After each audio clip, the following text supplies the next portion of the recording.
ಶ್ರೀ ಹರೆಯೇ ನಮಃ. ಹಬ್ಬಗಳ ಮಾಸವೆಂದೇ ಪ್ರಸಿದ್ಧವಾದ ಶ್ರಾವಣ ಮಾಸದಲ್ಲಿ ಶುಕ್ರವಾರ ಮಹಾಲಕ್ಷ್ಮಿ ಪೂಜೆ, ಮಂಗಳವಾರ ಮಂಗಳಗೌರಿ ಪೂಜೆ, ಹಾಗೆಯೇ ಪ್ರತಿ ಬುಧವಾರ ಹಾಗೂ ಗುರುವಾರ ಬುಧ ಬೃಹಸ್ಪತಿಯನ್ನು ಪೂಜಿಸುವ ಸಂಪ್ರದಾಯ ಮೊದಲಿನಿಂದಲೂ ಬೆಳೆದು ಬಂದಿದೆ.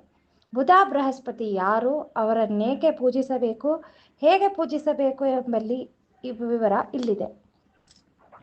ಒಬ್ಬ ಬಡ ಸಂಪ್ರದಾಯಸ್ಥ ದಂಪತಿ. ಅವರಿಗೆ 4 ಜನ ಗಂಡು ಮಕ್ಕಳು ಮತ್ತು 4 ಜನ ಸೊಸೆಯಂದರು. ಎಲ್ಲ ಮಕ್ಕಳಿಗೂ ಇಬ್ಬಿಬ್ಬರು ಮಕ್ಕಳು. ಹೀಗೆಯೇ ತುಂಬ ದೊಡ್ಡ ಪರಿವಾರ. ತುಂಬ ಬಡತನ ಮತ್ತು ಕಷ್ಟ.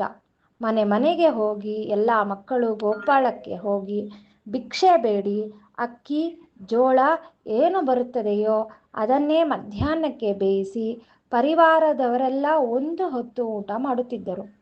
ಇವರ ಧರ್ಮನಿಷ್ಠೆಯನ್ನು ಪರೀಕ್ಷಿಸಲೆಂದೇ ನವಗ್ರಹಗಳಲ್ಲಿ ಇಬ್ಬರಾದ ಬುಧ ಮತ್ತು ಬೃಹಸ್ಪತಿ ವಟುಗಳ ವೇಷದಲ್ಲಿ ಆ ಪರಿವಾರದ ಮನೆ ಬಾಗಿಲಿಗೆ ಬರುತ್ತಾರೆ.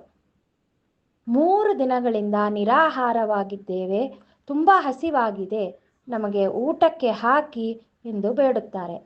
ಆಗ ಆ ತಾಯಿ, ನನ್ನ ಮಕ್ಕಳು ಭಿಕ್ಷೆಗೆ ಹೋಗಿದ್ದಾರೆ, ಅವರು ಬಂದ ನಂತರ ನಿಮಗೆ ಅವಶ್ಯವಾಗಿ ಜೋಳದ ಭಕ್ಷ್ಯವನ್ನು ಮಾಡಿ ಹಾಕುತ್ತೇನೆ ಎನ್ನುತ್ತಾಳೆ.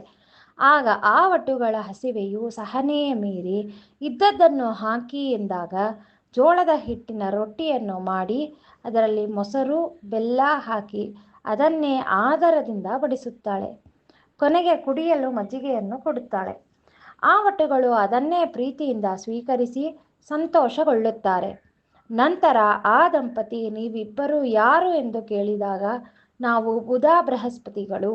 ಧಾನ್ಯ ಸಮೃದ್ಧಿ ಬೇಕೆಂದರೆ ಅಡುಗೆ ಮನೆಯಲ್ಲಿ, ಧನ ಸಮೃದ್ಧಿ ಬೇಕೆಂದರೆ ಧನದ ಪೆಟ್ಟಿಗೆಯಲ್ಲಿ ನಮ್ಮ ಚಿತ್ರವನ್ನು ಬರೆದು ಭಕ್ತಿಯಿಂದ ಪೂಜಿಸಬೇಕು.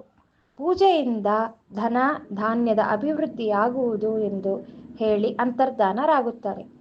ಅಂತೆಯೇ ಆ ದಂಪತಿಗಳು ಅಂದಿನಿಂದ ಬುಧ ಬೃಹಸ್ಪತಿಯನ್ನು ಪೂಜಿಸಿ ಸಕಲ ಅಭಿವೃದ್ಧಿಗಳನ್ನು ಹೊಂದಿ ಸಪರಿವಾರವಾಗಿ ಸಂತೋಷದಿಂದ ಜೀವನ ನಡೆಸುತ್ತಾರೆ.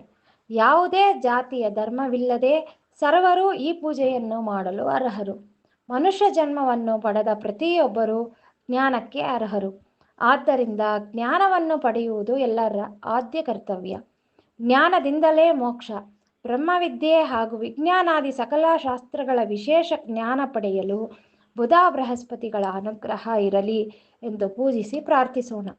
ಹೇಗೆ ಹೂವಿನೊಡನೆ ದಾರವು ದೇವರ ಪಾದ ಸೇರಿ ಧನ್ಯವಾದಂತೆ ಮೋಕ್ಷಪ್ರದವಾದ ಜ್ಞಾನವನ್ನು ಪ್ರಾರ್ಥಿಸಿದರೆ ಜೊತೆಯಲ್ಲಿ ಧನ ಧಾನ್ಯ ಸಂಪತ್ತಿನ ಅಭಿವೃದ್ಧಿ ಪ್ರಾಪ್ತವಾಗುತ್ತದೆ ಎನ್ನುವುದರಲ್ಲಿ ಯಾವುದೇ ಸಂದೇಹವಿಲ್ಲ.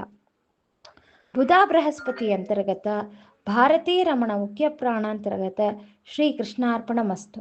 ಧನ್ಯವಾದ.